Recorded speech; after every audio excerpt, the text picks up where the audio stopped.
सकाळचे 5 वाजले होते. नेहमीप्रमाणे घड्याळाचा अलार्म ऐकून गायत्रीची झोप मोडली, पण तिचं उठायचं अजिबात मन करत नव्हतं.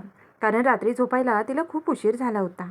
खरं तर काल तिच्या मुलाचा वाढदिवस होता आणि रात्री घरी एक छोटी पार्टी ठेवली होती. केकपासून ते नाश्त्यापर्यंत आणि जेवण बनवण्याचे सगळंच काम गायत्रीनेच केलं होतं. तिच्या सासूसासऱ्यांना बाहेरचं जेवण आवडत नव्हतं, त्यामुळे तिच्या नवऱ्याने वैभवने तिला सगळं जेवण घरीच बनवायला सांगितलं. आजूबाजूच्या मुलांना आणि काही जवळच्या नातेवाईकांना बोलावलं होतं. पाहुणे गेल्यानंतर भांडी घासून स्वयंपाकघर स्वच्छ करण्यात तिला रात्रीचे 1 वाजले होते. झोप पूर्ण न झाल्यामुळे गायत्रीने अलार्म बंद केला आणि पुन्हा झोपून गेली. जेव्हा तिला जाग आली तेव्हा घड्याळात 7 वाजले होते. ती पटकन उठली, आंघोळ करून तयार झाली आणि स्वयंपाकघरात गेली. तेवढ्यात तिच्या सासूबाई मालिनीताईंनी आवाज दिला, "अगं सुनबाई, तुझे सासरे केव्हाचे मंजन करून बसले आहेत. त्यांना चहा देऊ शकत नाहीस का? तर कमीत कमी गरम पाणी तरी दे. सकाळी रिकाम्या पोटी औषध घ्यायचं असतं त्यांना. ही गोष्ट तुला रोज सांगावी लागणार आहे का?" "हो आई," असं म्हणून गायत्रीने गॅसवर पाणी गरम करायला ठेवलं आणि पटकन सासऱ्यांना औषधं काढून दिली. त्यावेळी आपले गुडघे दाबत मालिनीताई म्हणाल्या, "आता चहा बनवायला उशीर करू नकोस बरं का." "हो आई, आत्ताच घेऊन येते," असं म्हणून गायत्री स्वयंपाकघरात निघून गेली. "का सकाळी सकाळी सुनबाईला ऐकवत असतेस गं मालिनी? तिला अजून भरपूर कामं असतात. ती बिचारी सकाळी लवकर उठते आणि कामाला लागते आणि तू मात्र टोमणे ऐकवत असतेस." गायत्रीचे सासरे सुहासराव म्हणाले. तेव्हा मालिनी ताई तोंड वाकडं करून म्हणाल्या. गायत्री स्वयंपाकघरात चहा बनवायला गेली. तेवढे तिचा मुलगा विहान तिच्याजवळ येऊन म्हणाला, "आई, तुझं हे काम पुन्हा कर. पहिल्यांदा माझे सॉक्स शोधून दे. मला सापडत नाहीत गं." "विहान बाळा, तू शाळेतून आल्यानंतर तुझ्या वस्तू व्यवस्थित का ठेवत नाहीस?" असं म्हणत गायत्री त्याचे सॉक्स शोधायला गेली. तेवढ्यात बाहेर दूधवाल्याचा आवाज आला. पटकन तिने मुलाला सॉक्स शोधून दिले आणि पळतच दूध घेण्यासाठी बाहेर गेली. "आज चहा मिळणार आहे की नाही?" "हो आई, आत्ताच घेऊन आले," असं म्हणून गायत्री दुधाचं पातेलं गॅसवर ठेवून चहा घेऊन सासूसासऱ्यांच्या खोलीत गेली. तेवढ्यात बाहेरून तिच्या मुलाचा आवाज आला, "आई, मला पटकन नाश्ता दे आणि माझं टिफिन पॅक केलं की नाही? तुझ्यामुळे रोज मला शाळेला जायला उशीर होतो." "हो बाळा, आले. आज तुला शाळेत जायला उशीर होणार नाही. मी तुला पटकन स्कूटरवरून सोडून येते," असं म्हणत गायत्री धावतच खोलीतून बाहेर आली. तेव्हा सुहासराव आपल्या बायकोला म्हणाले, "विहानला शाळेत सोडायचं काम वैभव करू शकतो ना? बिचारीची एवढी धावपळ होत असते. ती तर थकूनच जात असेल. वरून ब्युटी पार्लरही चालवते." तेवढ्यात मालिनीताई म्हणाल्या, "अहो, स्कूटर तुमच्या सुनेला फक्त फिरायला येऊन दिली नाही का? विहानला शाळेत सोडून यायला तिला एवढा का त्रास होतो का? फक्त स्कूटरवर बसून जायचं आहे आणि तसंही दिवसभर ऑफिसमध्ये काम करून माझा मुलगा थकून जातो. म्हणूनच तो सकाळी उशिरा उठतो." गायत्रीने विहानला शाळेसाठी तयार करून त्याला स्कूटरवर बसून शाळेत सोडायला निघाली. त्याचवेळी तिच्या खोलीत बसलेल्या सासूबाई बोलल्या, "अगं गायत्री, हा TV का चालत नाही? गायत्री, कुठे आहेस तू?" आवाज ऐकून वैभवला जाग आली. तो बाहेर येऊन म्हणाला, "कदाचित ती विहानला शाळेत सोडायला गेली आहे." "वैभव, मग तूच बघ, हा TV का चालत नाही?" "आई, मी कधी तो TV दुरुस्त करत बसणार? मला ऑफिससाठी उशीर होतोय." "गायत्री येतच असेल. ती आल्यानंतर तिला सांग." थोड्या वेळातच गायत्री घरी आली. तिचा नवरा म्हणाला, "गायत्री, विहानला शाळेत सोडायला जाण्याआधी आईबाबांना काय हवं आहे ते बघ. त्यांचं सगळं काम पूर्ण करून त्याला सोडायला जात जा." "आई, केव्हापासून तुला आवाज देत होती का? काय झालं?" गायत्रीने विचारलं. वैभव म्हणाला, "TV चालू होत नव्हता म्हणून आई तुला आवाज देत होती." "ठीक आहे, मी बघते. काय झालं आई? TV चालू होत नाही का?" गायत्रीने खोली घेत विचारलं. "आता काय उपयोग, माझी फेवरेट सिरियल तर संपली असेल. TVचं बटन लूज झालं आहे. कदाचित त्यामुळे TV चालू झाला नसेल." "हो, मला वाटलं TV खराब झाला आहे का?" मालिनीताई म्हणाल्या. "गायत्री, आज नाश्ता होईल का नाही की मी ऑफिसमध्ये जाऊन करू?" बाहेरून वैभवचा आवाज आला. "भाजी बनवली आहे, फक्त चपाती बनवायची आहे," असं म्हणत गायत्री स्वयंपाकघराच्या दिशेने धावली. वैभव नाराज होऊन म्हणाला, "गायत्री, मी आंघोळ करून तयार झालो, पण अजून तुझा नाश्ता तयार झाला नाही."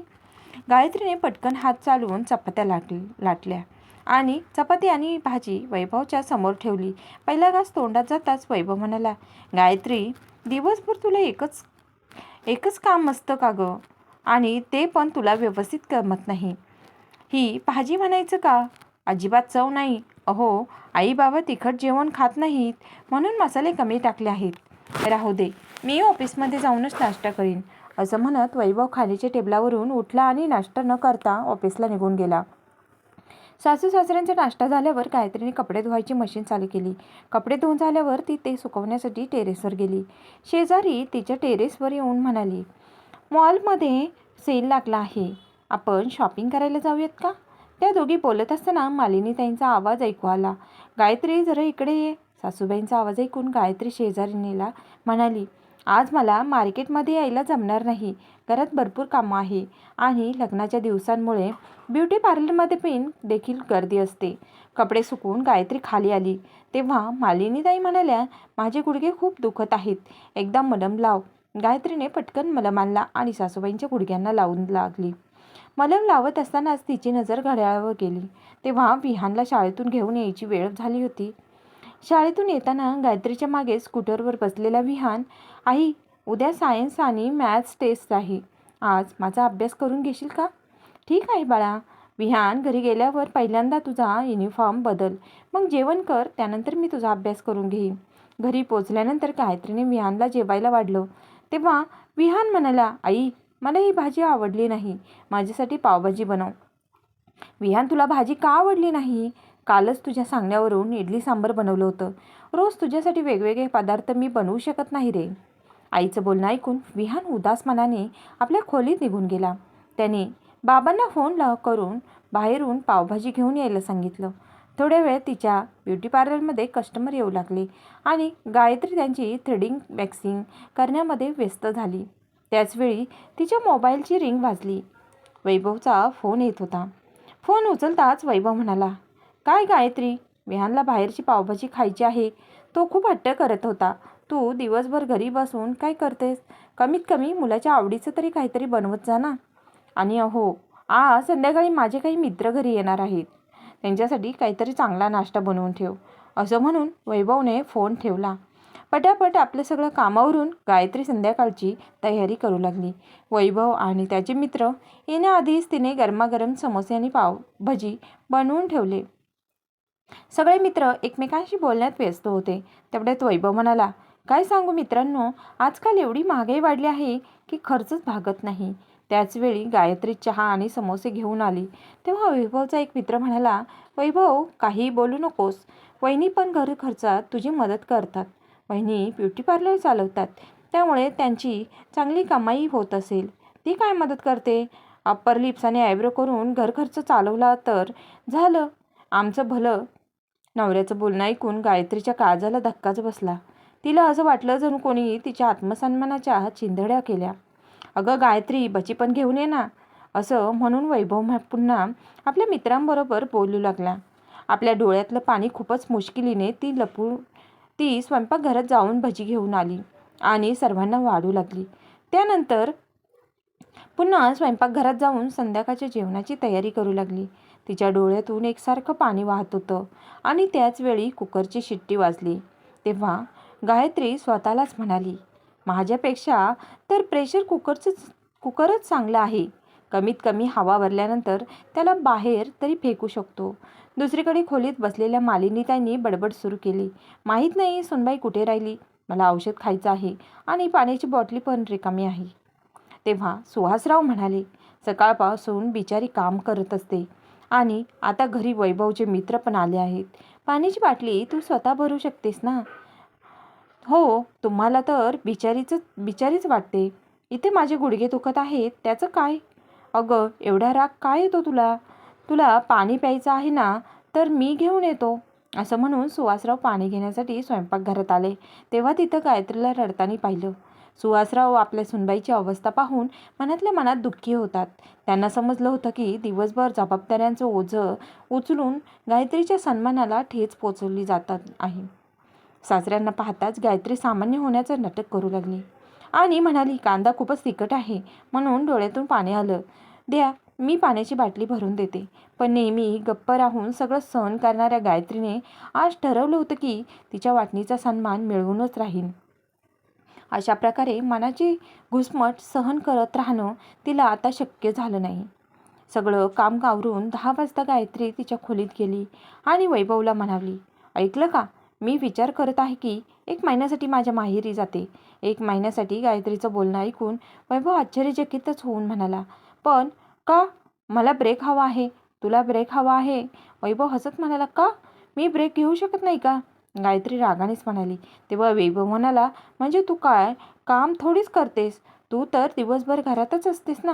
ठीक आहे, मग मला या घरातून ब्रेक हवा आहे. माहेरी जाऊन काही दिवस माझं आयुष्य माझ्या हिशोबाने जगणार आहे. मला फिरायचं आहे, शॉपिंग करायचं आहे, माझं मन जे सांगल ते मला करायचं आहे. बोलता बोलता गायत्रीच्या डोळ्यातून पाणी वाहू लागलं. तुला कोणी काही बोललं का? का मी ब्रेक घेऊ शकत नाही का? मी थकून गेली आहे. मला काही दिवस सगळ्या कामापासून सुट्टी हवी आहे. सकाळपासून संध्याकाळपर्यंत फक्त काम करत असते. सगळ्यांच्या आरामाची काळजी घेते असते. पण कोणी मला विचारत नाही की तू जेवण केलंस की नाही, आराम केलास की नाही. आज मी ब्रेकबद्दल बोलत आहे आणि तुम्ही मला प्रश्नावर प्रश्न विचारत आहात. गायत्रीचा राग बाहेर पडला. अगं पण फिरायला, शॉपिंग करायला तुला कमीत कमी 10 ते 15,000 रुपये लागतील आणि माझ्याजवळ एवढे पैसे नाही आहेत. मला पैसे नको आहेत. अप्परलिपाने ॲब्रो करून तुमच्या घराचा खर्च मी भागवू शकत नसले, पण माझ्याकडे एवढे पैसे आहेत की मला तुमच्यासमोर हात पसरावे लागणार नाहीत. अगं तू त्या गोष्टीवरून नाराज आहेस का?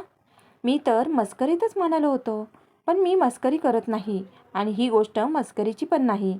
गायत्री रागानेच म्हणाली आणि दुसरीकडे तोंड करून झोपली. दुसऱ्या दिवशी सकाळी गायत्री स्वयंपाकघरात नाश्ता बनवत होती. तेव्हा वैभव तिच्या जवळ येऊन म्हणाला, नाश्ता खूप छान झाला आहे. गायत्री काहीच बोलली नाही.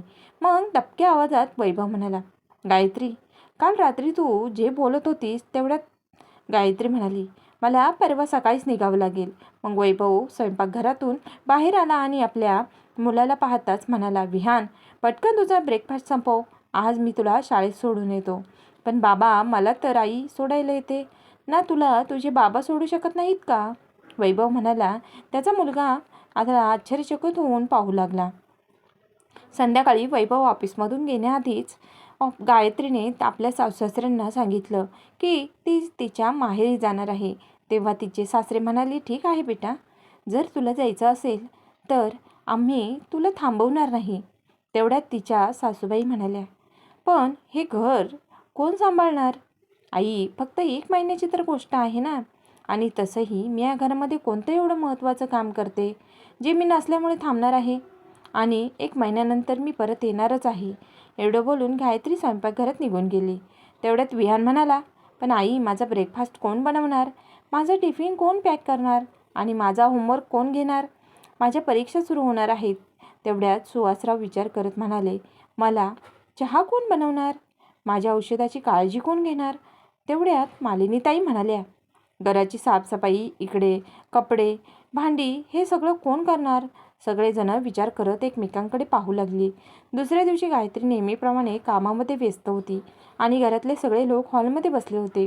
पेपर आणि पेन घेऊन वैभव पुढचा हिशोब लिहू लागला. स्वयंपाक बनवण्यासाठी कूक ठेवावा लागेल. घराची साफसफाई करण्यासाठी मेडला सांगावं लागेल. भांडी धुण्यासाठी वेगळी सफाईदार ठेवावी लागेल आणि कपडे धुणं आणि इस्त्री करायचं काम धोबीला सांगावं लागणार. अचानक विहान म्हणाला, पण बाबा, माझ्या अभ्यासासाठी ट्युशन लावावं लागेल. पहिल्यांदा तर आईच माझा अभ्यास घेत होती. तेवढ्यात मालिनीताई ठसक्याने म्हणाल्या. माझ्या पायाच्या मालीसाठी पण एवढं सगळं ऐकून वैभव हात लावून म्हणाला, कमीत कमी 20 ते 25 हजारांचा खर्च आहे बरं का. तेव्हा सुहासराव म्हणाले, वैभव बाळा, एवढे पैसे तर तुझ्या अर्ध्या पगाराच्या बरोबर आहेत. आणि आमची सूनबाई प्रत्येक महिन्याला एवढे पैसे वाचवते आणि ब्युटी पार्लरमध्ये काम करून कमावते, ते तर वेगळंच आहे. आपल्या वडिलांचे बोलणं ऐकून वैभवला आत्मग्लानीची जाणीव होऊ लागली. तो गायत्रीच्या जवळ येऊन म्हणाला, मी सर्वांच्या वतीने तुझी माफी मागतो. मला जाणीवच नव्हती की तू आम्हा सर्वांसाठी एवढं करतेस. पण मी तुला तुझ्या माहेरी जाण्यापासून थांबवणार नाही. पहिल्यांदाच आम्ही तुझ्यावर सर्वांनी खूप अन्याय केला आहे आणि आता तुला जसं हवं तसं होणार आहे. कामावरून गायत्री आपल्या सासूबाईंच्या खोलीमध्ये गेल्या आणि कोणतं औषध कधी घ्यायचं हे त्यांना समजावून सांगू लागल्या. संध्याकाळपर्यंत तिने आपली बॅग पॅक केली आणि सकाळी विहानला तयार केल्यानंतर गायत्री जेव्हा बस स्टँडवर जाण्यासाठी रिक्षामध्ये बसू लागली तेव्हा सर्वांचं मन भरून आलं. कारण गायत्री पहिल्यांदा जेव्हा माहेरी जात होती तेव्हा फक्त 1 किंवा 2 दिवसांसाठीच जात होती. आता 1 महिना गायत्रीशिवाय घर कसं चालणार हा विचार करून सर्वांनाच टेन्शन आलं होतं. गायत्री रिक्षामध्ये बसून निघून गेली. नाश्ता बनवण्यासाठी मालिनीताई स्वयंपाकघरात गेल्या. त्या घामाने पूर्णपणे भिजून गेल्या होत्या. विहानला शाळेला जायचं होतं आणि वैभवला ऑफिसला म्हणून पहिल्यांदाच नाश्ता बनवून त्या दोघांना दिला. पण गायत्री बिना विहानला भूक नव्हती आणि ना वैभवला. दोघेही नाश्ता प्लेटमध्ये सोडून टेबलावर उठले. सुहासरावांनी पण उदास स्वरात नाश्ता नको म्हणून सांगितलं. सर्वांना गायत्रीशिवाय घर खायला उठलं होतं. घरामध्ये सगळे लोक असूनही काहीतरी कमी जाणवत होतं. दुसऱ्या दिवशी चल विहान, तुला शाळेत सोडतो असं म्हणत वैभवने जसा दरवाजा उघडला समोरचं दृश्य पाहून तो हैराणच झाला. त्याच्यासमोर गायत्री होती. तू परत आलीस असं म्हणताना वैभवच्या डोळ्यात पाणी आलं. गायत्री म्हणाली, मी प्रयत्न तर खूप केला होता की काही दिवस तुम्हा सर्वांशिवाय राहीन, पण मी राहू शकले नाही. तिचं बोलणं ऐकून वैभवच्या चेहऱ्यावर हसू आलं आणि गायत्रीचं सामान उचलून आत घेऊन आला. तिला पाहता सर्वांचे चेहरे आनंदाने खुलले होते.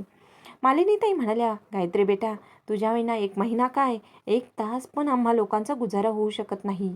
पण आज पहिल्यांदाच आपल्या सासूबाईंच्या तोंडून बेटी हा शब्द ऐकून गायत्री हैराण झाली होती. तेव्हा गायत्री म्हणाली, तुम्ही सर्वांनी नाश्ता केला का नाही? मला माहीत होतं की कोणीही नाश्ता केला नसेल. मी आत्ताच नाश्ता बनवते असं म्हणत गायत्री स्वयंपाकघरात जाऊ लागली. तेवढ्यात मालिनीताई उठून उभ्या राहिल्या आणि प्रेमाने गायत्रीचा हात पकडून तिला परत सोफ्यावर बसवून म्हणाल्या, गायत्री, आज तुला मी नाश्ता बनवून खायला घालणार आहे. तू इथे सोफ्यावर बस. हो गायत्री, आज आई नाश्ता बनवणार आहे आणि चहा मी बनवणार, वैभव म्हणाला. तेवढ्यात विहान म्हणाला, आई, मी सर्वांना नाश्ता वाढणार आहे. हो, पण तुम्हाला ऑफिसला जायचं आहे ना? विहान, तू शाळेला जाणार नाहीस का? गायत्री विचारतच नाही. आज माझी अर्धांगिनी घरी परत आली आहे म्हणून आनंदाने आज आम्ही घरीच राहणार आहोत आणि दिवसभर तुझी सेवा करणार आहोत, वैभव हसूनच म्हणाला. विहान आनंदाने उड्या मारू लागला. घरातले वातावरण एका वेगळ्याच आनंदाने भरले होते. त्या क्षणी गायत्रीच्या शेजारी बसलेली सुहासराव म्हणाले, बघितलंच गायत्री, माझी आयडिया किती कमालीची होती ना? 2च दिवसात सगळे सरळ झाले. गायत्री हसून उत्तरली, थँक्यू बाबा, तुमची आयडिया खरंच कमालीची होती. मित्रांनो, तुम्हाला ह्या सासूसुनांचं नातं कसं वाटलं ते कमेंट करून नक्की सांगा आणि चॅनलवर नवीन असाल तर प्लीज आपल्या चॅनलला सबस्क्राईब करा. कथा ऐकल्याबद्दल धन्यवाद.